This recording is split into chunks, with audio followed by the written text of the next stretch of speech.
song. We'll have an opportunity for testimonies of our life and remembrances of him, and we'll close with a closing hymn 171, if I haven't told you, in case I forget to tell you the number later. And I got this from his daughter-in-law, who the family wrote an obituary for him, which appears in a local paper. If you could pass these out, Mr. Jackson, I've got about 14 or 15, so about one per family will work. We have come today together to mourn and celebrate the life of Ed White. So in this sense, there's a sense of loss and sadness in the face of death, even when the death brings relief to one's suffering. In this case, it was a rather quick demise. And there's nothing wrong with mourning or celebrating. It's the most natural to grieve over a loved one that we will miss in this physical life because we are physical mortal creatures. So let's take a look. Ed White was born age 71 of Somerset, Ohio, died August 25th, 2022 in a fatal car accident on I-70 in Greenfield, Indiana. He was born in Columbus, Ohio on July 7th, 1951 to Edward A. and Joan Holtzbacher White. Ed graduated from Groveport Madison High School, class of 1969. Following graduation, he took a motorcycle trip across the United States with a group of close friends, some of which he still remained in contact with. He remarried Lita in 1975. They had 3 children. They raised their family in Somerset, Ohio, where he volunteered as an emergency medical technician for over 9 years and was a bus driver for northern local schools. In 2006, he and Lita were divorced. He then traveled across the world to see Jerusalem in the fall of 2006. In fact, he often talked of that, what a highlight that was, that particular trip. In 2014, he married Linda Chaps, and they're in the midst of an 8-year divorce. In fact, as of Tuesday, it would have been finalized, which is why we always saw him single for many years. Ed was full of so much useful knowledge, you could ask him for help with almost anything, and he would go out of his way to find a solution. He had an unforgettable, quirky sense of humor. He loved to drive, made many trips around the United States. He was known to love many untraditional critters throughout the years. Remember, that's true in our family, too. We had a cat that adopted us. Well, actually, they had a cat somebody dropped off in the driveway, and the cat adopted Ed. And he adopted the cat, and that was that. Ed was a member of the United Church of God for many years. He always had time for his church and his friends from church. He was preceded in death by his father, Edward A. White, and his mother, Joan. He was survived by his 3 children, Matthew and Matthew's wife, Angie, his son Joshua and Joshua's wife Misty, and his daughter Elizabeth and her husband Matthew Wagner. His 2 grandchildren, Benjamin and Willow White, his uncle Woody and his wife Judy Holtzbacher, his aunt Iva Lee Basinger, among many other relatives and friends. A memorial for Ed White will be conducted a week from now, tomorrow, on September 18th at the United Church of God in Ohio. If you want, there are a number of pictures that are available on the back that Kathy and others have put together in remembrance of him. And we don't have pictures of his youth at this time, but I did talk to his daughter-in-law this morning, and they will send us a copy of what they are producing for the memorial service there. But since he spent about a third of his life here, it seems like every year it was only appropriate to have a local memorial service because of so many people that he worked with. With the background that Ed had in the church, he knew that death was something that we would all eventually have to face. And we know that death is viewed differently by people than it is by God, because it's really difficult when we don't always have a full comprehension of what's going to happen after this life. There's only one who really knows, and that's revealed in the scriptures, because God is that one, is the only authentic source on the subject of what comes after death. If we read in 1 Peter 1, verses 24 and 5, it's really a quote from Isaiah. All flesh is as grass, and all the glory of man as the flower of the grass. The grass withers, the flower falls away, but the word of the Lord endures forever. Recently, we had a very dry spell, particularly in July. Everything seemed to dry up, particularly southern Missouri, as we drove through it. And I thought, well, at least it's not that bad here. And then it got that bad here. But the rain changed that. But what we saw then, the grass dried up. I thought we won't get another cutting of hay. The flowers, indeed, my cucumbers never did pollinate. The cantaloupe did not pollinate. I think the flower fell away. That was it. But the word of the Lord endures forever. So that's something that we can count on. And people are like the other living creatures, that like the grass or the flowers that will fade. We read in 1 Thessalonians 4, verses 13 and 14, what Paul wrote and wanted to comfort people by saying, I do not want you to be ignorant, brethren, concerning those who have fallen asleep, meaning those who have died, lest you sorrow as others who have no hope. For if we believe that Jesus died and rose again, even so God will bring with him those who sleep in Christ. Ed White is asleep. He's awaiting the resurrection. And there are cultures around the world, and we've probably seen videos or pictures or know of that, where they wail and moan. They don't have the understanding of the plan of God and the hope for the resurrection. Well, 2,000 years ago, Paul wanted the people to have the knowledge, have the facts about what would happen about their loved one, because ignorance does lead to fear and then excessive sorrow. When Jesus said in John 8:32 that you shall know the truth and the truth shall make you free, it's the truth that makes us free from wrong ideas, excessive sorrow, and needless worry. We have to address a few difficult issues is when we face these things, what's the state of the dead? In Psalm 146, we read, his, meaning man's breath, goes forth. He returns to the earth, and that very day his thoughts perish. So there comes a time when we return to earth and we don't think anymore because we have lost that capacity. We're asleep. Ecclesiastes 9:10, whatever your hand finds to do, do it with your might.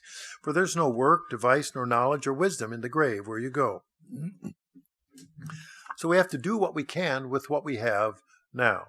I think of my all the plans and the hopes that Ed may have had, and certainly all the plans I had for Ed and my brother and all the rest of you who had plans for him. That stops. But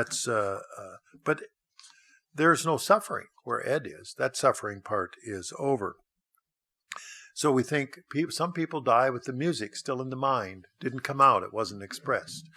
I know my father-in-law, when he died, I looked in his shop, and there he had a partially built electronic organ. He's the only one that was knowing how that was being put together. So the music is still in the mind, and it's the same with Ed.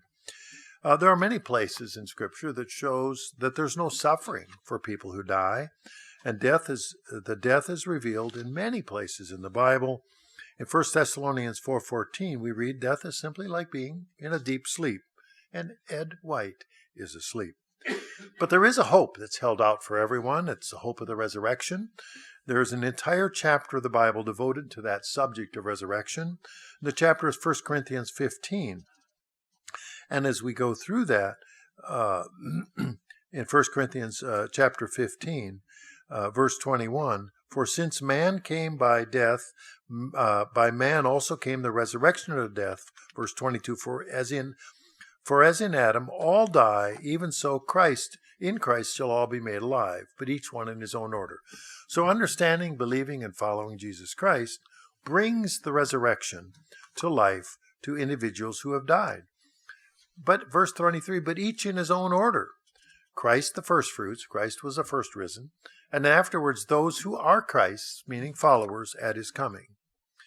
So if we go through and we understand what this process is about, it helps to dispel some of the fear. Death is a feared enemy of most, but it's the spiritual resurrection that puts an end to death. God made man a physical body.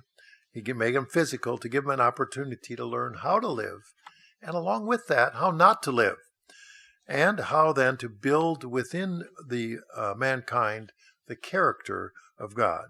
So as we become converted inside, the inner man is changed, so the outer man as well. In 1 Corinthians 15, we read in verse 42, so is the resurrection of the dead. The body is sown in corruption, meaning it's eventually going to die. The bodies we have will wear out. And it's raised in incorruption. Well, that's a spiritual body. That one won't wear out. It's sown in dishonor, and it's raised in glory. We are proclivity to sin. It's really hard to not sin. Yet we're raised in glory, that we will no longer have that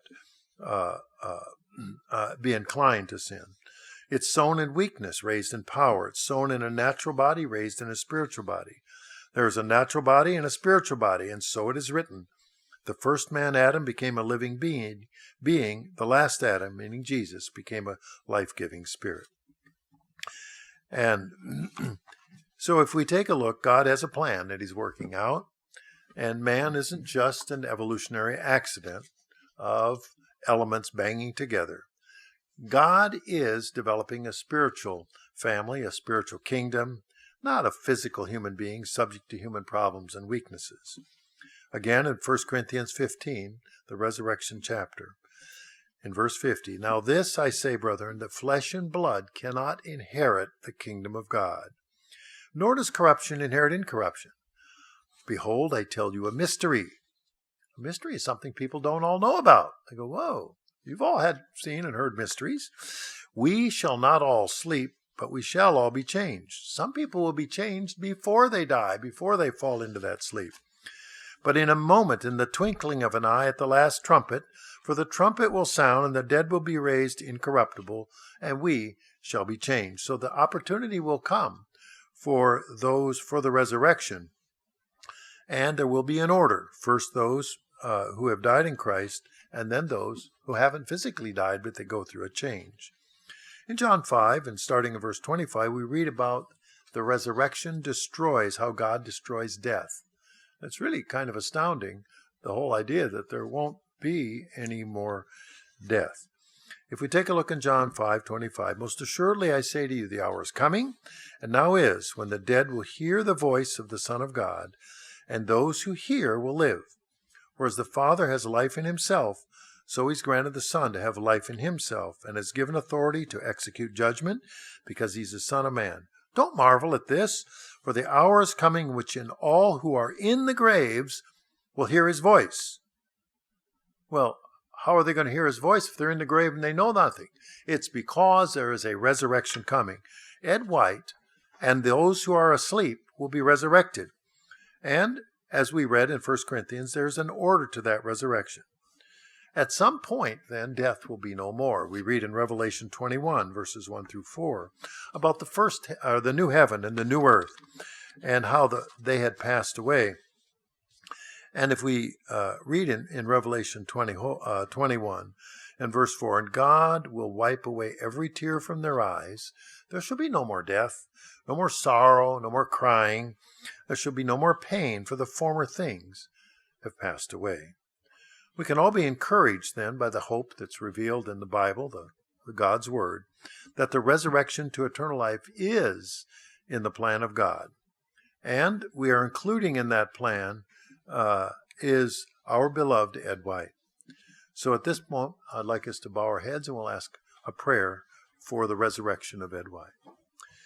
Heavenly Father, we want to thank you for providing one of your saints, Ed White, Father, for revealing your truth to him and to us, Father, that we might know more about you and learn from the example and the life of our dear friend. We'd ask, great God, that you would look to the comfort of his family and friends, Father, to build them up, hold them up, help them to know the truth, Father, to free them from fear and loss and sorrow. We ask, great God, that you would receive Ed White, Father, and honor him as we honor and celebrate his life. And we ask for this now in Jesus Christ's name. If at this time, I'm going to ask if we have a song, and then following that, we'll have opportunity for testimonies, and then we'll have a closing hymn. So Where is our singer? Ah, here we go. If you could announce your song, please.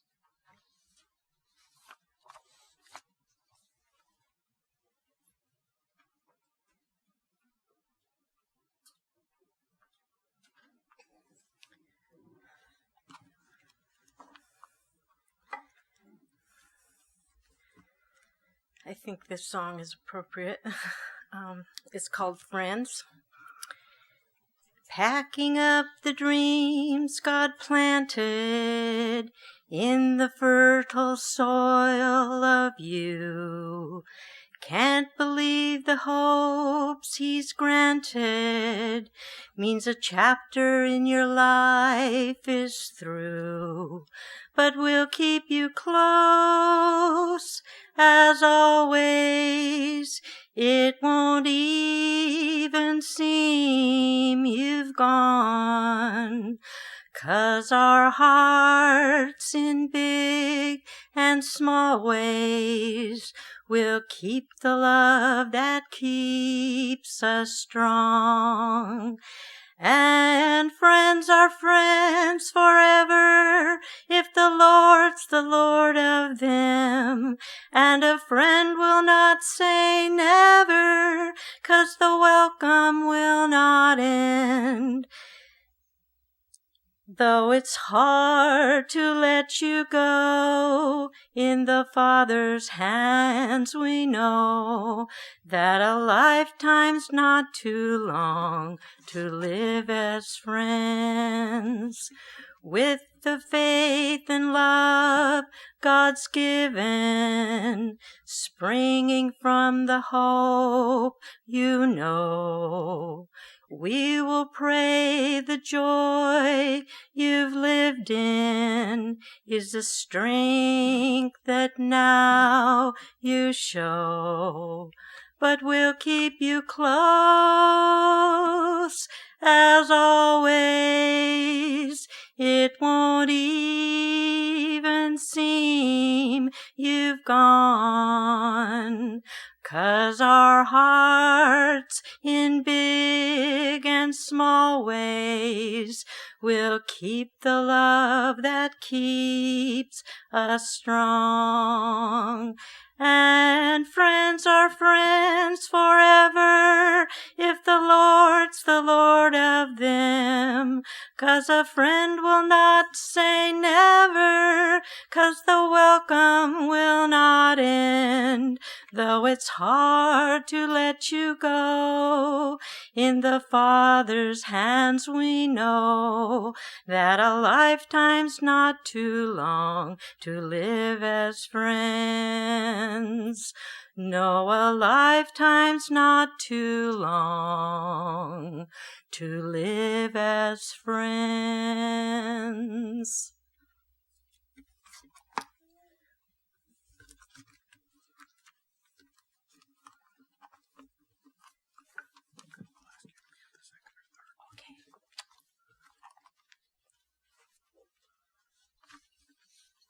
If we have an opportunity now, if you want to reflect on your experience with Ed and Ed's life, and I'll be happy to give the microphone to anyone who wishes at this time. I have 2 pages of stuff, so I don't want to overwhelm everybody. My wife says, "You're not going to go over all of that." And I thought, well, why don't I just let somebody else share their experiences? Who would like to do that? They're certainly welcome to. Go ahead.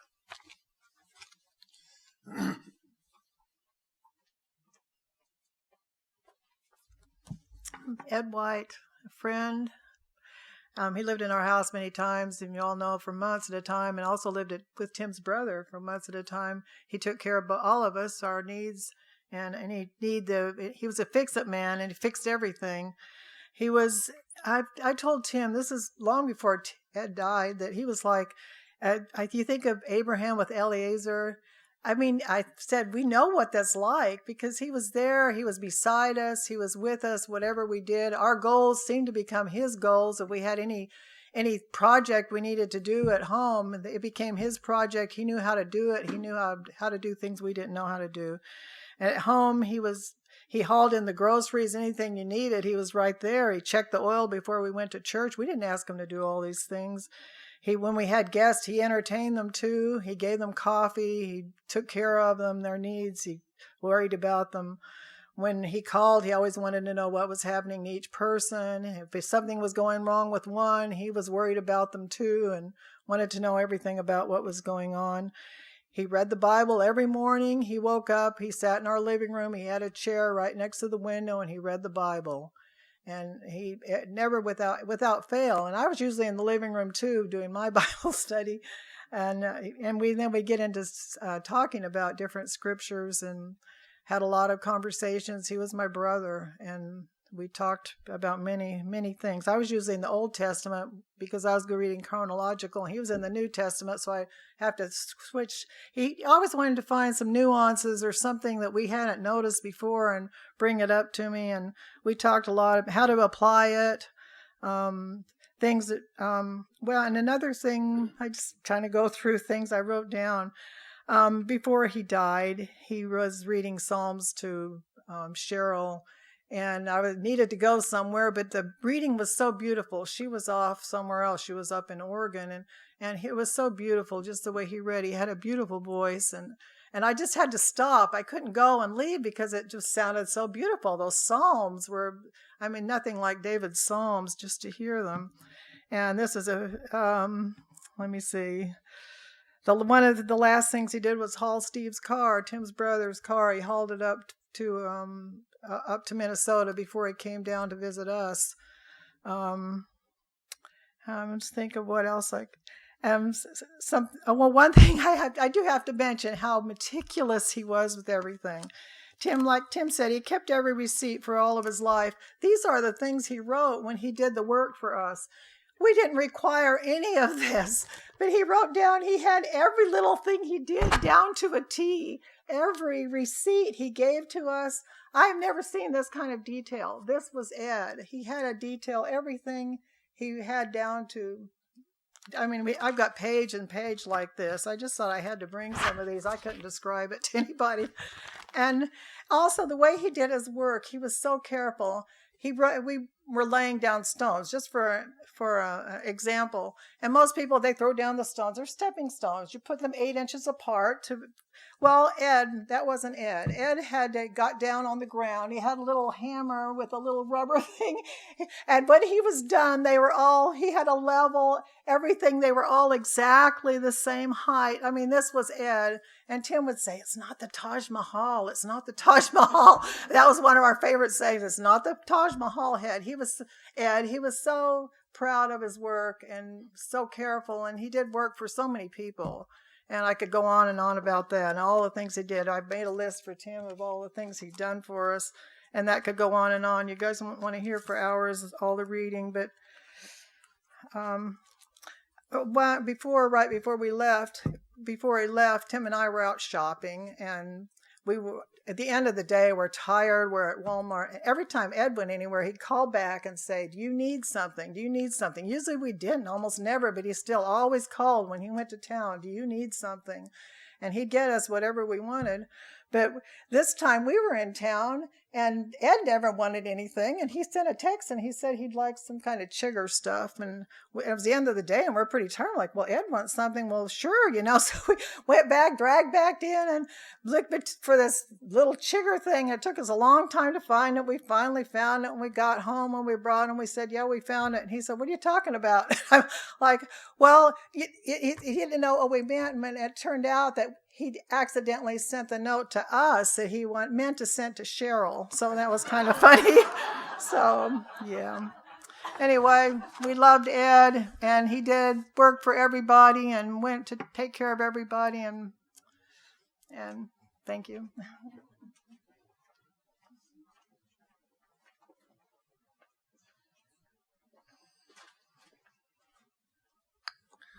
Okay, first, my name's Kelly Irvin. I don't do this sort of thing.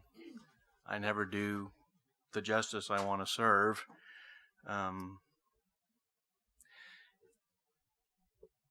Linda said some wonderful things about Ed that are so true, and we love being able to talk with him and spend time with him after church. Well, he did some work for me too. I want to express a little bit about that because you could say he saved my life. My parents-in-law recently had to move in a couple years ago to live with us, and with some disabilities they have, we needed to install a lift to the apartment, which is upstairs, right, over the garage. And I've never done any of this before, and but the first thing that had to go in after I ripped out the deck was I had to put in a concrete slab to accommodate a stairway. Well, I'd never done that before, and I convinced Ed to help me. The day he was supposed to come, because of how much minimum concrete we had to have, I had to do more than that concrete slab. I had to do another slab. He was aware of all this. I didn't surprise him. And a third slab. Gabriel and I, the time that the truck is supposed to arrive, are frantically trying to get that third slab prepared with the foundation, the forms. Just things didn't work out the way I'd hoped. I was trying, and I didn't realize how hard it would be. And Ed drives up. He looks and sees our situation. He didn't look down his nose at us. He didn't grimace. He just took off. He grabbed a hold of the situation, and he set things up as they needed to be. I mean, we're still doing what we can, but it was because of him that form got set up.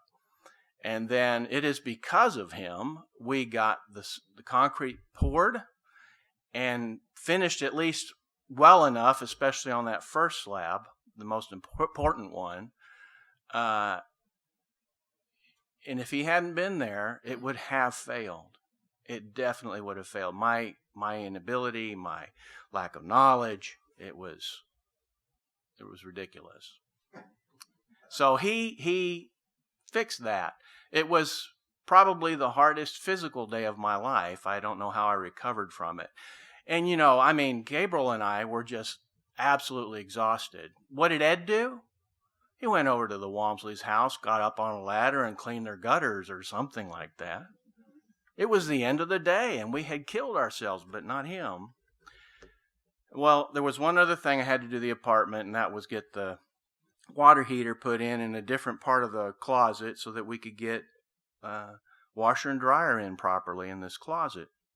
Well, Ed helped me with that too. And what I want to highlight here about Ed is, are any of you familiar with the story, the series of unfortunate events? Okay, well, there was an Aunt Josephine. She was concerned about every possible thing that could go wrong. Okay, all these things that could happen. And the truth, just the summarization of that story is she was right. She was right.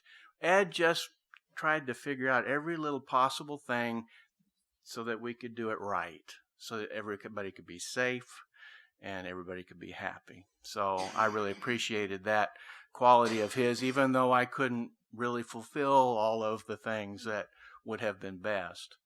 So I wanted to say that about him, but I got to finish with one other thing. I really, really appreciated something about Ed. It's a little thing. When we as brethren are together and talking on the Sabbath, sometimes our conversations can go wherever. He had a very effective way of redirecting our conversation in a very humble and kind and godly way. Always got us back in the direction of, well, how is God involved in this? And I really, really appreciated that about Ed. So he will definitely be missed by me, and I know by all of you that knew him. And I just wanted to express my appreciation for him.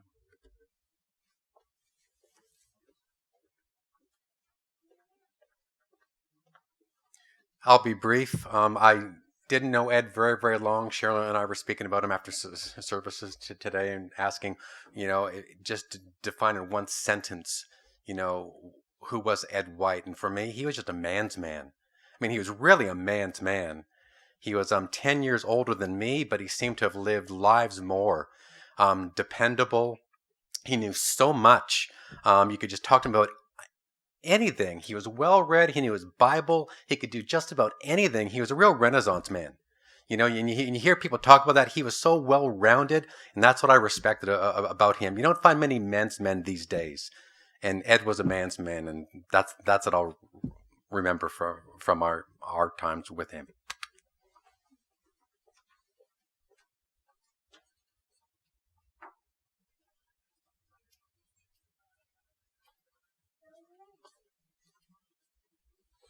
Ed was a friend's friend. He didn't see anybody he wasn't friends with. And we a lot of times after services, we'll sit here. We should be gone home, and we're sitting here 2 hours later. We're still talking. And his sense of humor reminds me a lot of me sometimes. That it's one-liners, just blow you away, But he's always right there, right in the conversation with you to pick out something to do. And we talk about the building we're trying to build and things he could do or would like to see done. But they would be gone sometimes. He'd call me from their house. What can I bring? What can I do? Just be here, Ed. That's all we need. So, anyway, he was a friend's friend.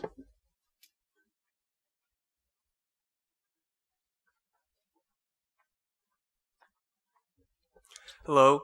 So I used to room and stay in Steve Martin's house. I was there for a couple of years, and I was also who was also there was Steve Martin's his son-in-law, Wesley Russell.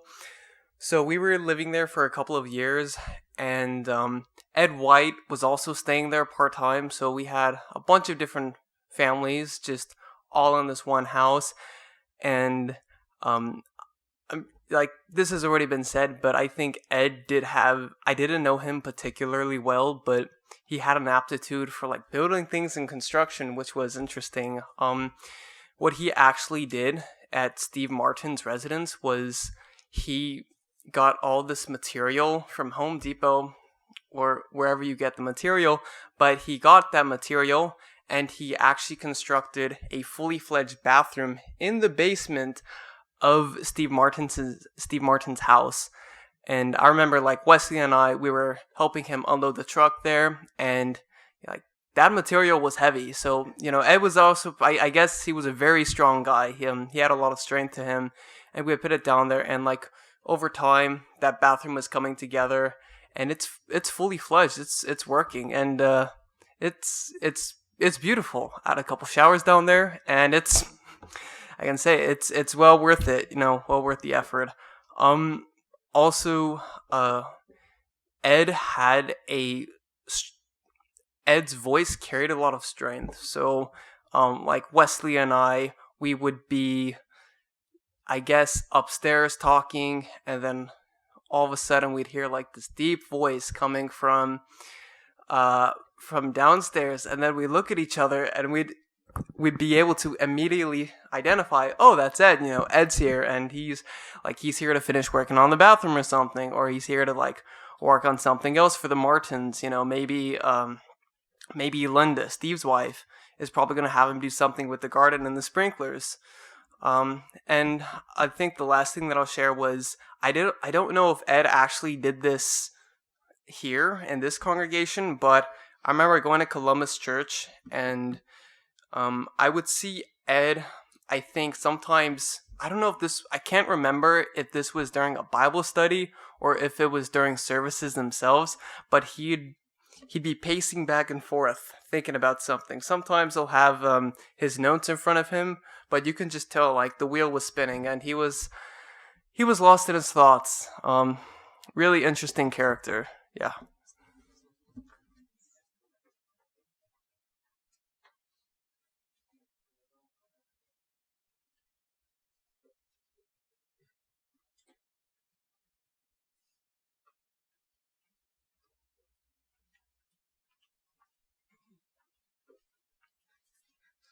Hello.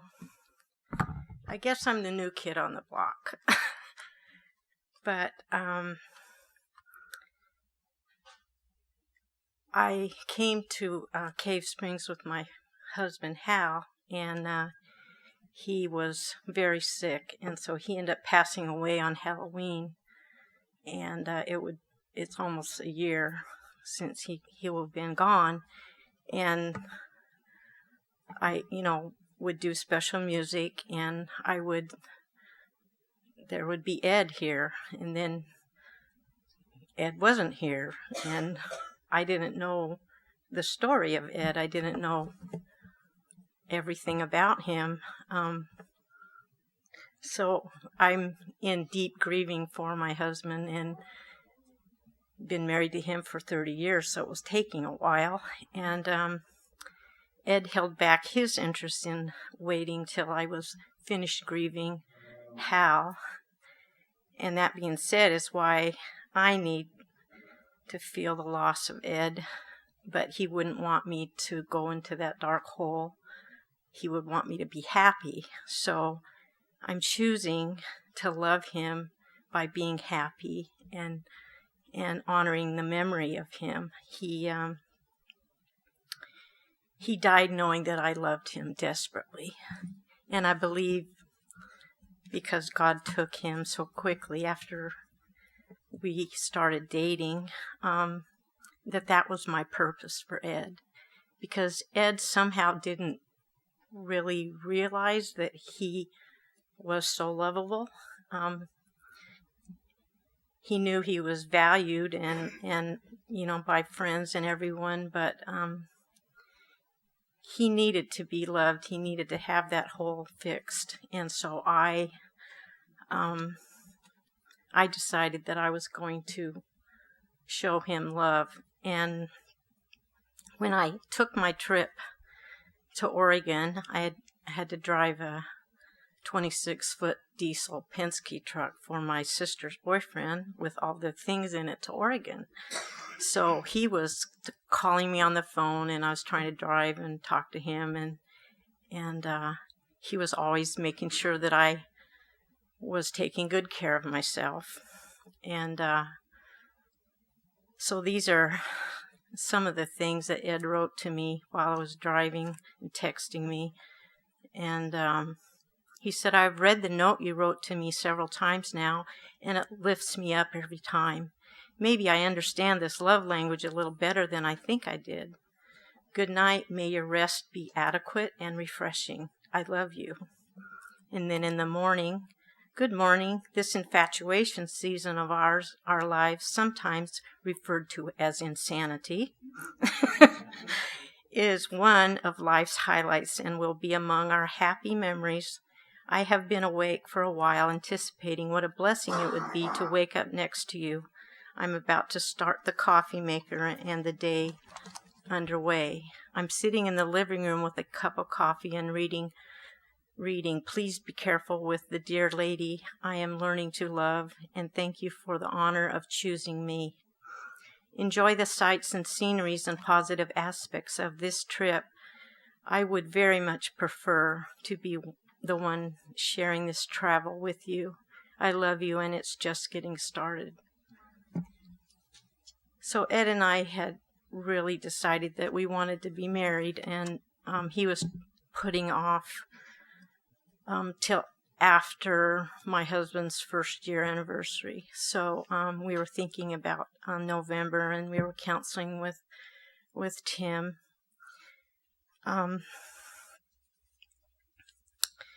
So then I wrote after he died.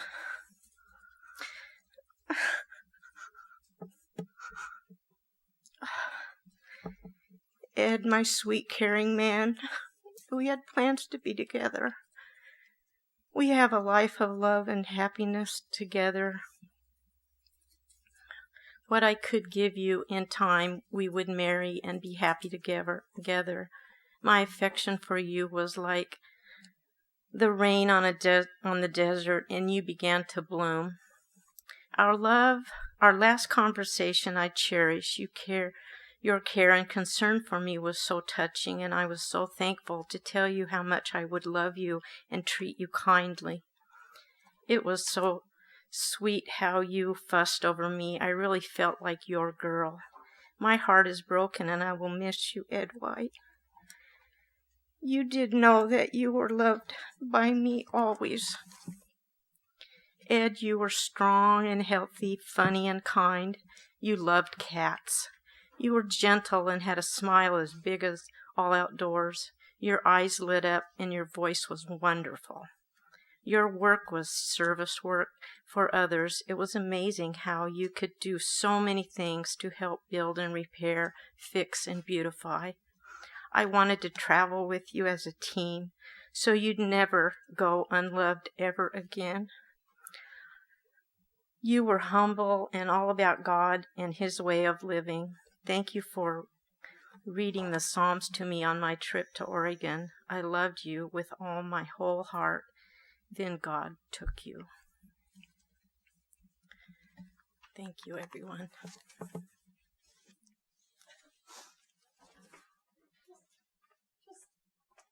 One little short thing. When they went out on their first date together, and they went out and got pizza. They asked Amanda where to go, Amanda Walmsley, and then they went over to Mr. Walmsley's house, and he gave us, Tim and me, a play-by-play of what was going on. They had no idea. He told us everything, and he told us, they were laughing, and what time were they supposed to be home? And Tim's like, before midnight, and we called them the kids, and it was quite fun.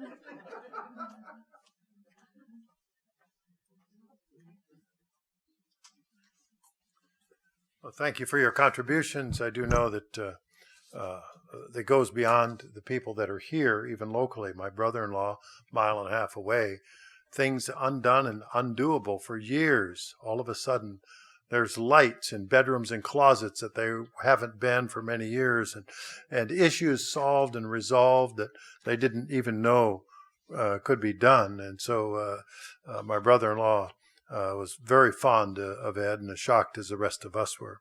People say, well, how could you manage to finagle this guy away from Ohio? Well, and then how could you keep him busy for all that time? Well, he was my brother's handyman for his rental properties, and so he was available for that. Well, he made the mistake of coming to the feast in Branson. And from that, we built that relationship. So we'll call it Ed's home improvement saga. Why he spent months at our place. And you may say, well, how could you do that? Well, probably because I'm so incompetent. But perhaps his competence just shines. He reinforced the sagging kitchen cabinets, rebuilt those. Ceiling trim molding around the kitchen and the dining room. Vertical molding on the hallway around where you go around a door. Framed out the pull-down attic door. Because the house had never quite been finished. It was functional, wasn't finished. Re-straighten and put the frame on the master bedroom door. The walls weren't exactly the way they needed to be, but by the time he was done, you couldn't really tell. New master bedroom window. Put a back door light up and installed an electrical outlet outside, and convenient with a switch on the inside. For the back door. And of course he flipped around the back door because it was opening on the wrong side, put in new hinges and locks, and wow, it's actually more functional.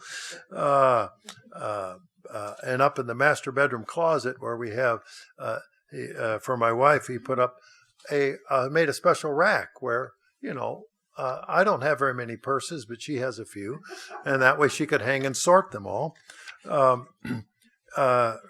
Put a modern door handle on the front door, replaced the hinges, installed replacement windows in one of the guest bedrooms, and then modified the door so that it would fit and it wouldn't go squeak, squeak every time you try to close. You've had doors like that where the temperature changes or the humidity changes. Then he, of course, did I mention new locks on the doors, and got those kind that you can, in the sense you can change them just like they do in rental units. So he was busy trying to show me the details of how to do that. And I thought, that's a YouTube video for me. I'm going to have to look a little harder to do that.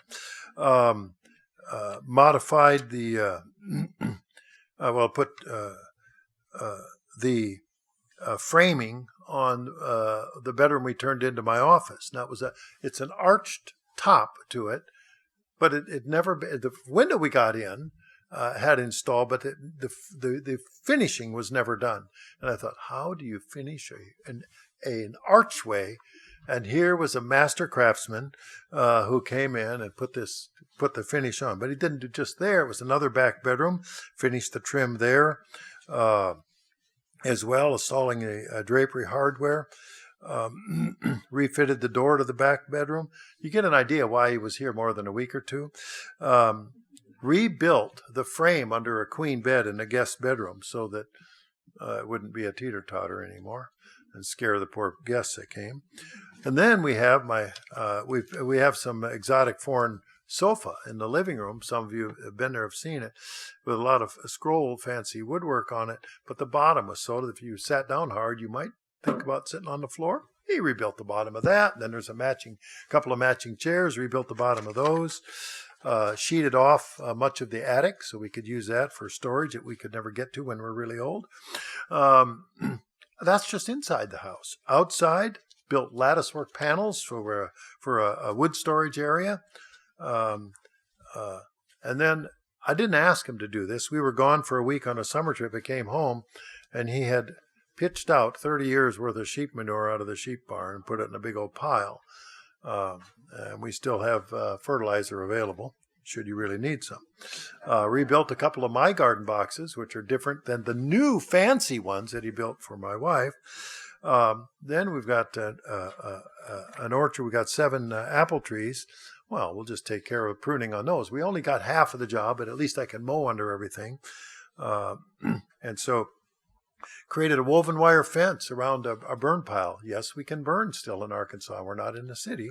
But he created a woven wire fence around half it so the wind would never blow anything away. It wouldn't be a fire hazard. And of course, I never asked him to do that. He just jumped in and did that. Rebuilt the chicken barn that we had that needed some serious help. And then on the big lawnmower, did oil changes, changed blades. On our Buicks, we found that there is a design flaw or a materials flaw where the dashboard in the sun started peeling up. Oh, he solved that problem. He figured out how to fasten them all down. So now what you find junkyards full of all these curled up dashboards, not ours, looking good. He, in the front of the house, he rebuilt and painted the fascia boards in front of the house, put on new rain gutters, and then the trim on the house, replaced that where it was needed, put on fancy flower boxes around the front of the house. I did put in a gate post this summer, and he then installed this 12-foot swinging gate. And of course, all of this was done to Taj Mahal standards, as you can imagine. I mean, here's a guy you would want to build your pyramid if you were going to do this, so it would come out right. One of the earliest jobs was removing several hundred feet of old fence line, which was icky, dirty work of grubbing it all out, and did that, and then hauled the wire off for recycle.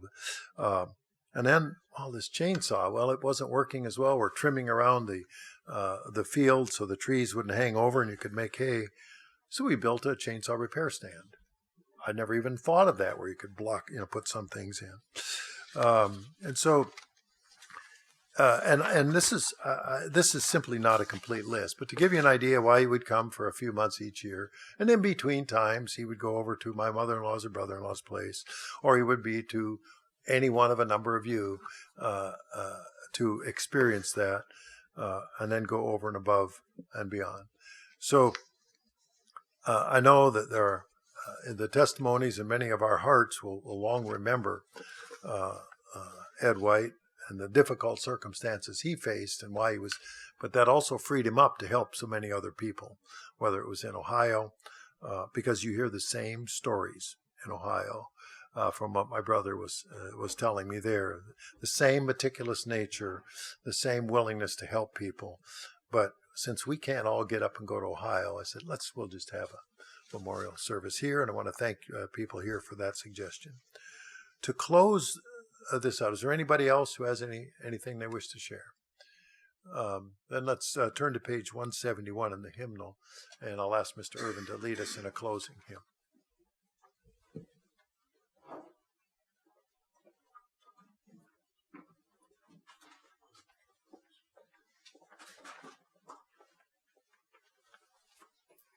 Okay, so we'll close with number 171, One Faith, One Love. I think Ed would certainly want to be involved in this song. We need to keep in mind always loving one another, having that Spirit of God unified in us so that we can love one another and, as we were taught today, really, really show our love for God. So number 171, One Faith, One Love.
Tapestry created by